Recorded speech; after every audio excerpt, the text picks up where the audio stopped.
Good evening friends, आप सबों का हमारे चैनल एके ट्यूटोरियल्स में स्वागत है। आज जो है हम लोग जो टॉपिक स्टडी करने जा रहे हैं वो VAC1 value added course 1 CBCS choice based credit system के तहत BA bachelor in arts semester 1 छात्रों के लिए ये वीडियो बेनिफिशियल है।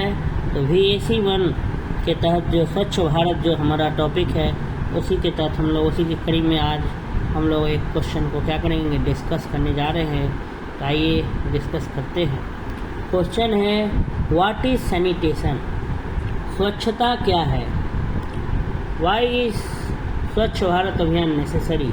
और स्वच्छ भारत अभियान क्यों आवश्यक? स्वच्छता क्या है, सैनिटेशन क्या है और स्वच्छ भारत अभियान क्यों आवश्यक है? आइए इसके बारे में हम लोग स्टडी करते हैं। तो व्यक्ति, समाज या राष्ट्र, व्यक्ति हो, समाज हो या राष्ट्र, देश के स्वास्थ्य के स्तर को निर्धारित करने वाले कारकों में से स्वच्छता जो है एक प्रमुख क्या है, कारक है।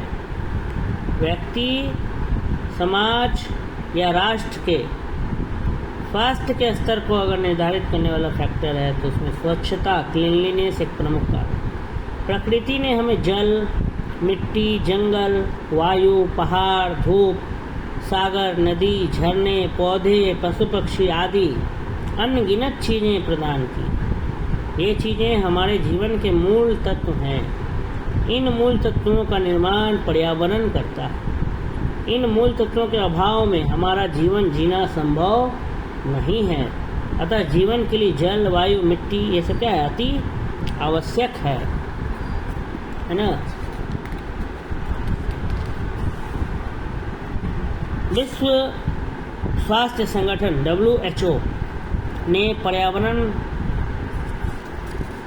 स्वच्छता जो है वो इस प्रकार से परिभाषित किया है कि मानव के भौतिक विकास, स्वास्थ्य एवं जीवन पर, मानव के भौतिक विकास, स्वास्थ्य एवं जीवन पर दुष्परिणाम डालने वाले कारकों जो कि मानव के भौतिक वातावरण में विद्यमान रहते हैं पर नियंत्रण पाने की कला को पर्यावरण स्वच्छता कहते हैं। मानव के भौतिक विकास, स्वास्थ्य एवं जीवन पर दुष्परिणाम मतलब बुरा प्रभाव डालने वाले कारकों को मानव के भौतिक वातावरण में ही विद्यमान रहते हैं, ठीक है, उस पर नियंत्रण पाने की कला को पर्यावरण स्वच्छता कहते हैं। प्राचीन समय में स्वच्छता से तात्पर्य केवल मानव के मलमूत्र के निष्कासन से था। पुराने समय में स्वच्छता का मतलब सिर्फ होता था इंसान के शरीर से हम जो टॉयलेट बाहर निकाल दिए बस हम स्वच्छ हो गए। परंतु वर्तमान समय में स्वच्छता का व्यापक अर्थ हो गया है।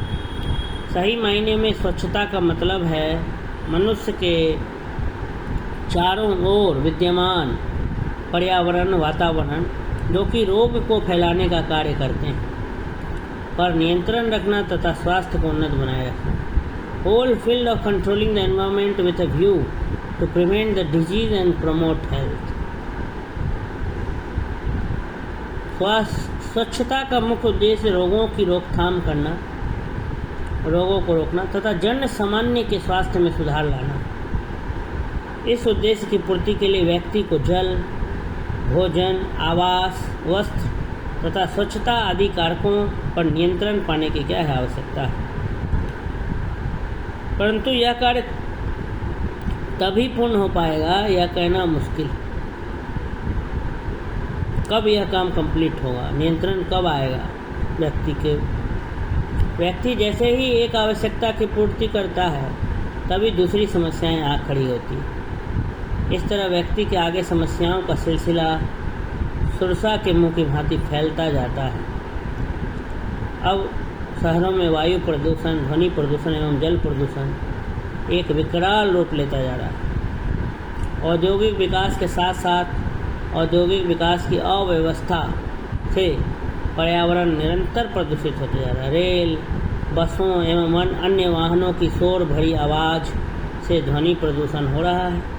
औद्योगिक वर्ज्य पदार्थ जल में छोड़ दिए जाते हैं जिससे गंगा, यमुना का जल भी प्रदूषित हो रहा है। इस प्रकार प्रदूषण का विस्तार निरंतर तीव्र गति से होता जा रहा है। जैसे जल प्रदूषण, वायु प्रदूषण, ध्वनि प्रदूषण, मिट्टी प्रदूषण आदि। परमाणु विज्ञान की प्रगति के कारण पर्यावरण में रेडियो धर्मिता पदार्थ की अधिकता से पर्यावरण प्रदूषित हो रहा है। आज एटॉमिक साइंस का जो है प्रोग्रेस हो गया है, तो उससे रेडियो एक्टिव रेज निकलते रहते हैं यूरेनियम से, उससे भी पर्यावरण प्रदूषित हो रहा है। निरंतर जनसंख्या वृद्धि से लगातार लोगों की संख्या बढ़ रही है, उससे सामाजिक एवं आर्थिक वातावरण भी क्या हो रहा है, प्रदूषित हो रहा है, जिसके कारण मानव के लिए पर्यावरण स्वच्छता पर विजय पाना एक गंभीर एवं जटिल समस्या हो गई। वर्तमान समय में स्वच्छता एक ऐसी समस्या बन गई है जिसके लिए पूरा विश्व चिंतित है। इस सुरक्षा रूपी समस्या का कोई छोर दृष्टिगत दिखाई नहीं होता। स्वच्छता का 3 अर्थों में प्रयोग किया जाता है: व्यक्तिगत स्वच्छता, सार्वजनिक स्वच्छता और पर्यावरणीय स्वच्छता। प्रदूषण एक मुख्य कारण है जिससे विभिन्न बीमारियों का जन्म होता है और व्यक्ति का स्वास्थ्य प्रभावित होता है।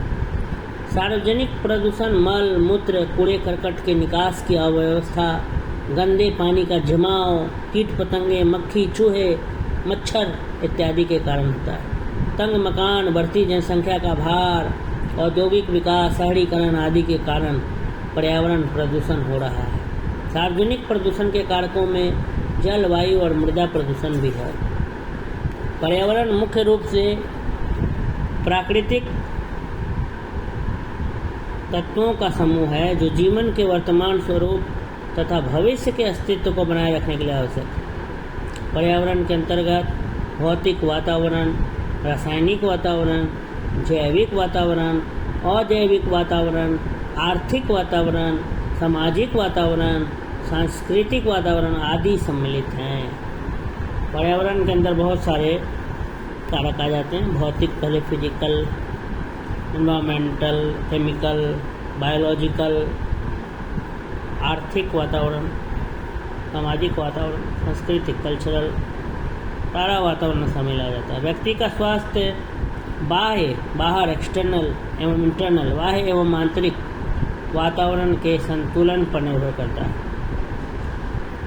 ठीक है, जब कभी बाह्य वातावरण एवं आंतरिक वातावरण में असंतुलन हो जाता है तभी कष्ट एवं समस्या क्या होता है, उत्पन्न होता है, रोग उत्पन्न होता है। आंतरिक वातावरण से तात्पर्य है मनुष्य के भीतर का वातावरण, यानी कि कोशिका से लेकर प्रत्येक अंगों एवं अंग संस्थानों का स्वस्थ रहना एवं एक दूसरे के साथ सामंजस्य बनाए रखने के लिए स्वच्छ भारत अभियान क्या है आवश्यक। अतः असंतुलित पर्यावरण के साथ सामंजस्य, समन्वय एवं संतुलन बनाए रखने के लिए स्वच्छ भारत अभियान क्या है आवश्यक। असंतुलित पर्यावरण के साथ कोऑर्डिनेशन बनाने के लिए, समन्वय स्थापित करने के लिए, संतुलन बनाए रखने के लिए स्वच्छ भारत अभियान क्या है आवश्यक है। इस प्रकार से ये टॉपिक जो हमारा यहीं पे समाप्त होता है। अगर आपको ये वीडियो अच्छा लगा तो वीडियो को लाइक कर दें, अधिक से अधिक लोगों तक इस वीडियो को क्या करें, शेयर करें। धन्यवाद।